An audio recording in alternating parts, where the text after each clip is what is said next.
Click that like and subscribe button and go sign up on superchargedstocks.com, and let's keep you notified. Good morning, everyone. It's Andrew with Supercharged Stocks, and of course, we've got President CEO of Desert Mountain Energy, Robert Rohlfing, with us. Listen, it's been a great few days here. We had the great release on Friday, got a lot of excitement, and we're going to talk about more of the detail today. What can I say? 4 for 4.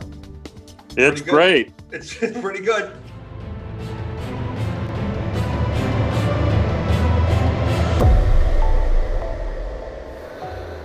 Take it away. Hey, well, thank you for having me on again, Andrew. I appreciate it. Yeah, it was definitely a well that it was very long, a whole lot longer than what anyone had planned. But we got through it. There's a lot of personal growth moments in it and a lot of team building, as we're trying to grow more. I wouldn't recommend this as a normal team building effort. But, with the new people that we brought in, and we're adding more. And as of this morning, you see that we added a fine young lady, Miss Davis. Her actual title is going to be Vice President of Land and a Director. Yep. And she had a lot of experience with dealing with actually another company that had HELIUM. Her background is another geologist with her undergraduate degree and a graduate degree in management and engineering and gas. So it's somebody that I felt really privileged to be able to get Jessica in here on the team. And then, we had already previously announced we had added Eric, and we've added some other people in between. And it's really fun because what we've done, even for all the issues, and I'll go into a couple of them here, yeah. But it's a mindset by bringing in Jessica, and today, announced that she's also on the board. I'm not to a 50-50, but I'm to a over 40% female male board. And we are leading the industry. Yes. Between any of the resources companies that are trade on the OTCQX, NASDAQ, Amex, or NYSE. We're into a very rarefied atmosphere now because that is my goal. Yes. That, along with many of the other ones, but that was my goal, is to have a lot of intelligent females on the board.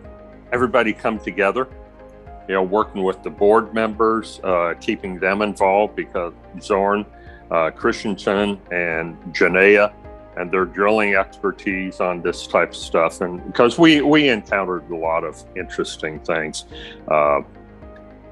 And there's a whole raft of things that had nothing to do with drilling.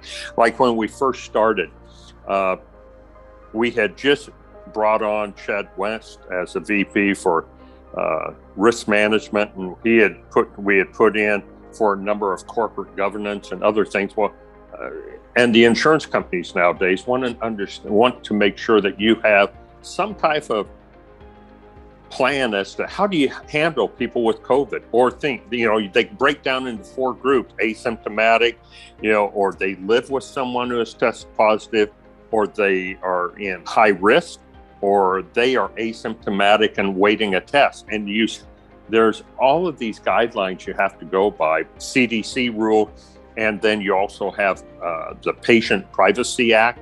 So you have HIPAA, you have so many of these things, and we had just put a whole string of things together, and boom, a week and a half later, I'm having to use it. and it turned out that no one there had that. But it's like, so going forward, that's one of the many things that we've added into the corporate for how do we handle that.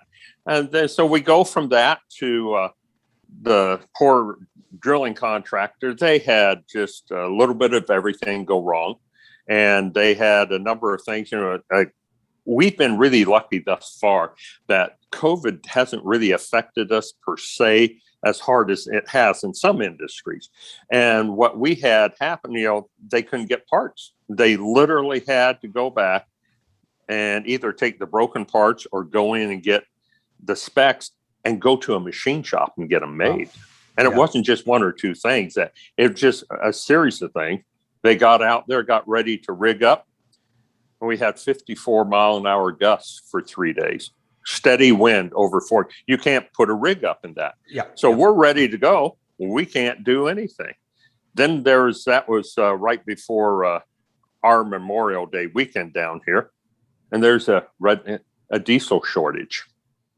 So I ended up having to have diesel truck. It's not my normal thing to have to worry about.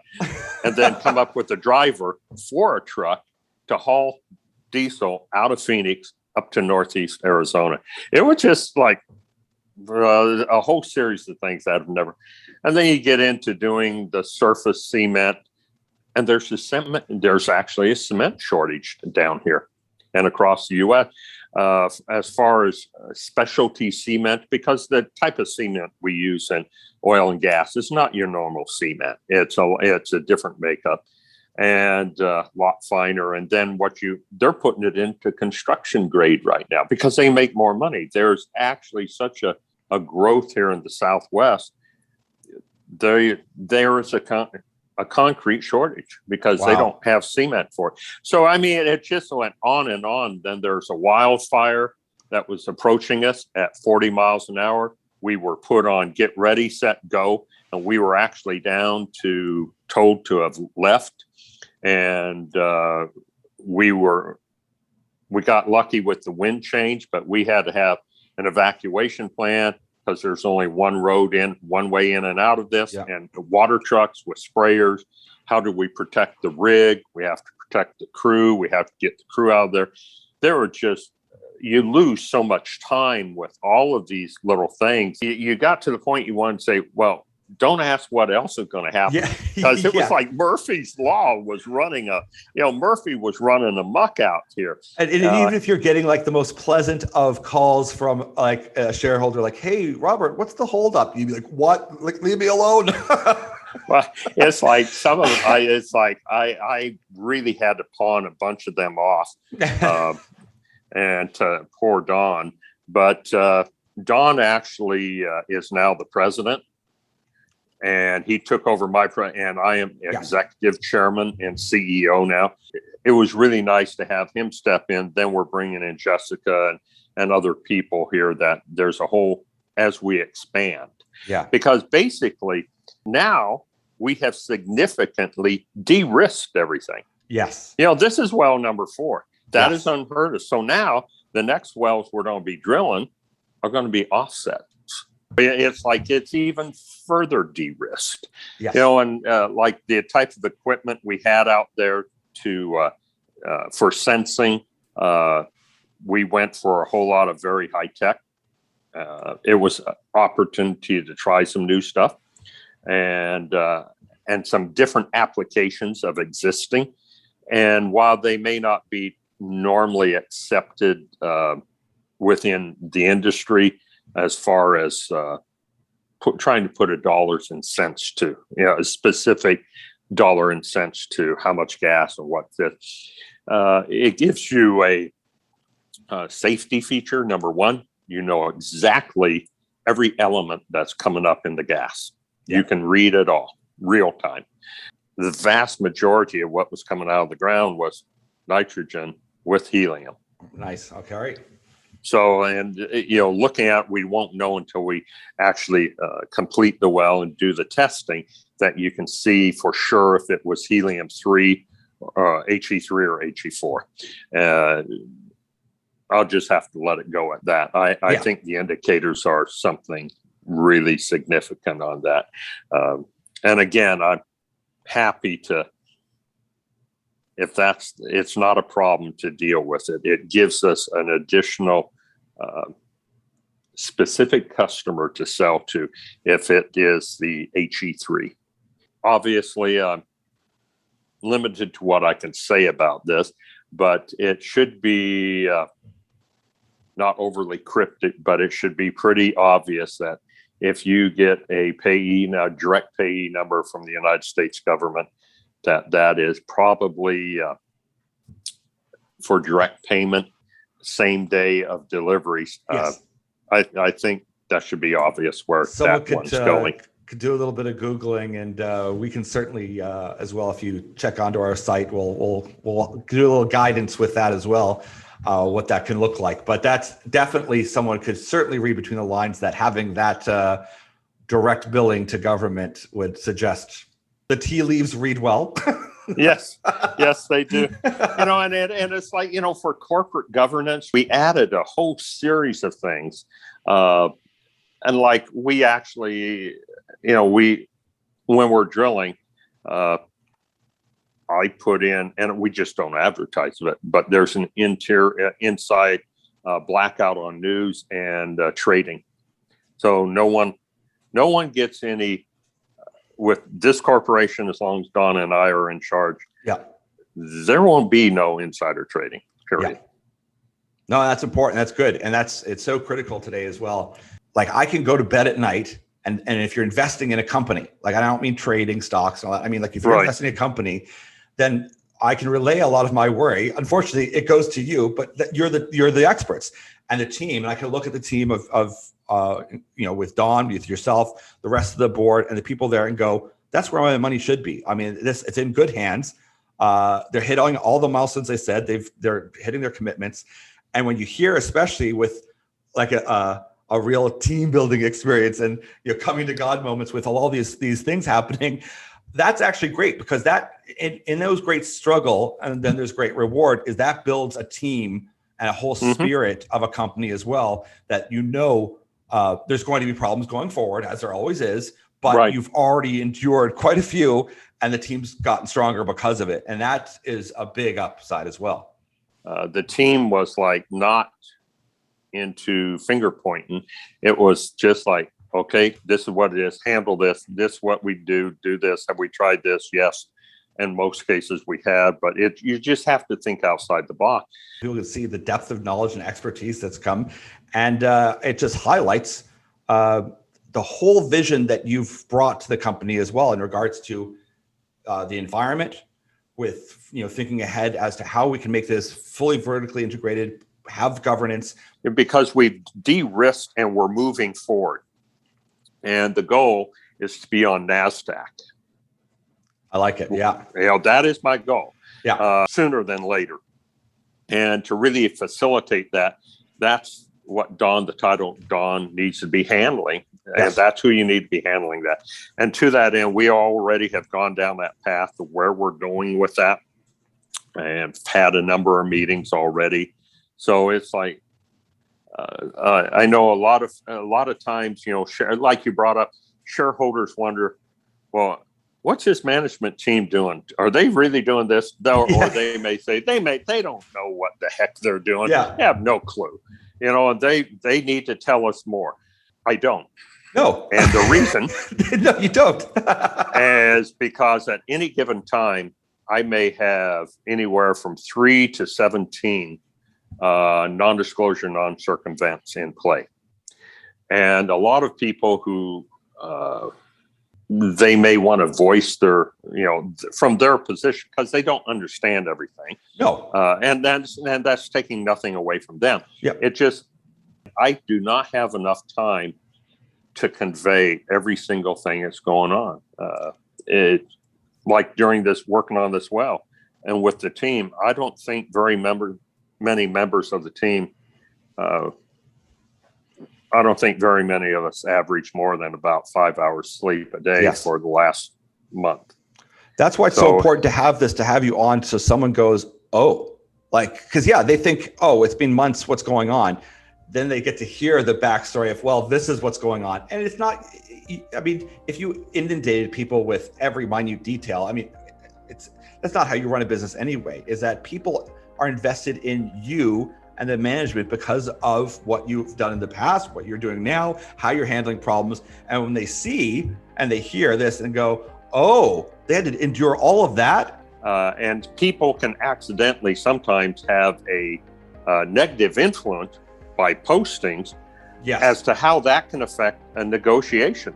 Yes. There's actually a couple things that occurred, and I actually dropped the negotiations because of what other people who unattended, they're just posting things, and they had a very negative impact. Yeah. And so I just dropped the negotiation, and I'll pick them up at the appropriate time. Good. And that's strategy, and that's part of management and how one, deals with deals. I mean, is that ability to read who you're dealing with as well, but also to be able to pull the trigger like that. And that's what's, if it was a newer company or a newer person into the space, it would have the confidence to do that. So this is all kind of what I reassure people, is that you're not only buying into a project, it is the team. And it's that, and whether it's Don Mosher's got quite a long breadth and experience, and is well known in Vancouver. And to just remind people that, listen, here's the team. Like, how, and in the last year, what have they done for you? Well, here's the checklist. Dun, dun, dun, dun. Yeah. Just feel confident that they're doing the job, and just the undertaking of even thinking about, listen, we want to get a NASDAQ listing. That's onerous. That's a lot of work. Never mind that you're going to, or intending to be, a fully vertically integrated company. People may not really grasp all of the work that requires, and all of the forward-thinking, back planning and you've talked about before.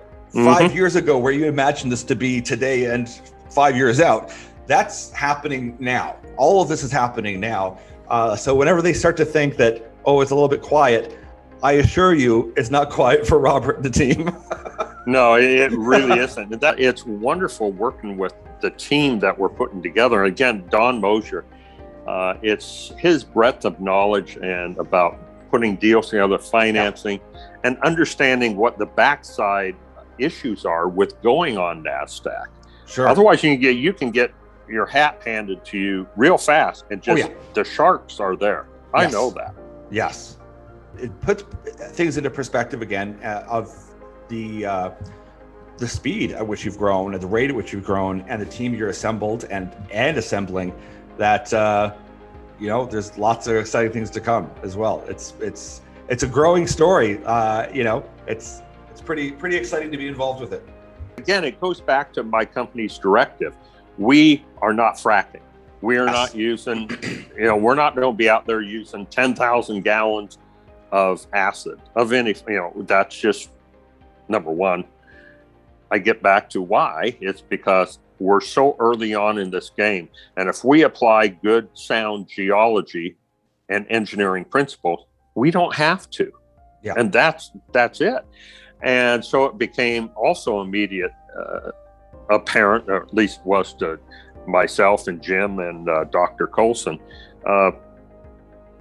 Wow, if I had put those wells where I was going to 5 and 6, we probably would have missed the porosity and permeability zone.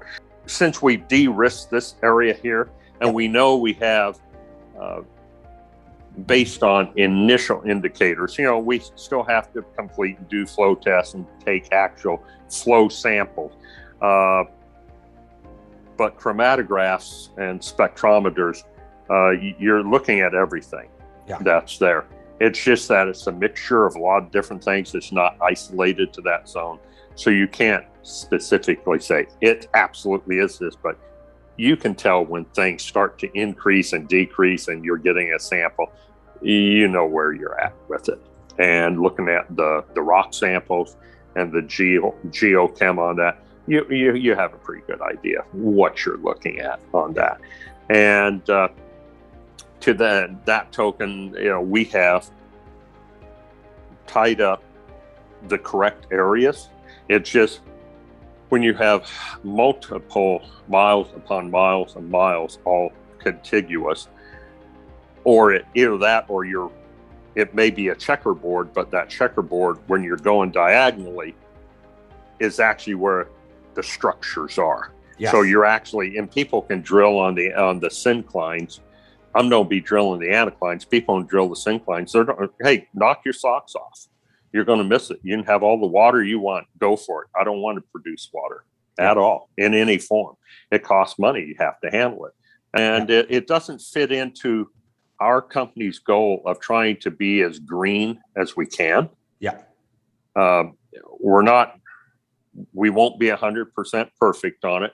But again, it gets back to having the choice of board members and trying to make sure I'm very aware of what societal changes are. I mean, it's all part of the story. It's being able to move on the fly and be open to it. Because if you're too set, then I mean, sometimes you can miss things. And the company that we were working with on the solar got bought out by a much larger company, and they will not touch anything under 100 megawatts now. So 4 megawatts doesn't even interest them. You know, they've changed direction. So it's like, thank goodness it wasn't just one plan A. There's actually plan B, C, and D. And so we just had to, go back to here. We're going to go with, somebody else. And well, that's why we're glad that we have you, because you're worried and thinking about all these things way off. It's what's so important to have these conversations, is people realize the undertaking that you have, all the little things that can change. So the board members and the team as such, everybody is aware of a lot of what the critical items are. And it's like, they've just taken it upon themselves to start checking out certain aspects. Yeah. They're not waiting. Nobody on this team is waiting to be told to do something. Yes. They're just automatically, their minds, everybody is free to think. And it's like, no, we've got to, what about this? And it's like, yeah, that's valid. Well, here's what I found out. And, and so they put that out there so fast, and it's like, boom, it cuts down on the waste of time. Yeah. And lost time. Well, there's a lot going on. There's a lot to come down the road. And I'm glad we can have this conversation, because it lets people have a sneak peek into the world of a CEO running a company that is on hyper growth mode, in exploration, in drilling, and them to get a sense of, ooh, yeah, I never thought of that. It's good for people to understand, that mindset that you have, the team that's being put together, and the team building that's been happening, so they can really get a sense of, that's what I'm investing in as well. Good luck. Whenever I look at, say, a generalist investor, good luck going to find another company like that. Like, it's hard. With having state land leases originally, what can we do for the children of Arizona? Because the royalties that will be paid off that will help the children, helps education for the children of Arizona. And if you make it too onerous to be on state land then you force a company into the position of staying more on private. Yes. Well, it's still my goal to help kids. And, one of the things up there's a backpack program, and it's around the U.S. And because there's so many kids, they come to school and their tummies, they can't even stay awake because their tummies are hungry. Yeah. And so there's a backpack program, and the program's already there. The volunteers are there. Nobody's making any money, but they needed additional money. So I was just happy we could make a donation to the local backpack program. Basically, we took care of the next school year for them. Nice. That's excellent. And it to help kids that are starving. And this is something that is tangible, that is right now, this is a legitimate need. And it's not a lot of money that we set aside for that. That's part of being responsible as a corporation. You're part of the community. You need to be that part of the community also. It's so critical for people to understand what you went through with this whole, and also, and the great news that you have now, and it gives them a sense as to what they're investing in the future. And I think that is something to highlight and to kind of instill in people that confidence in the program, the projects, and also the team that's being assembled. And I want to thank you for that, and for your time, of course. Thank you very much. You have a great week, Andrew. Will do. All the best. Take care. Click that like and subscribe button, and go sign up on superchargedstocks.com, and let's keep you notified.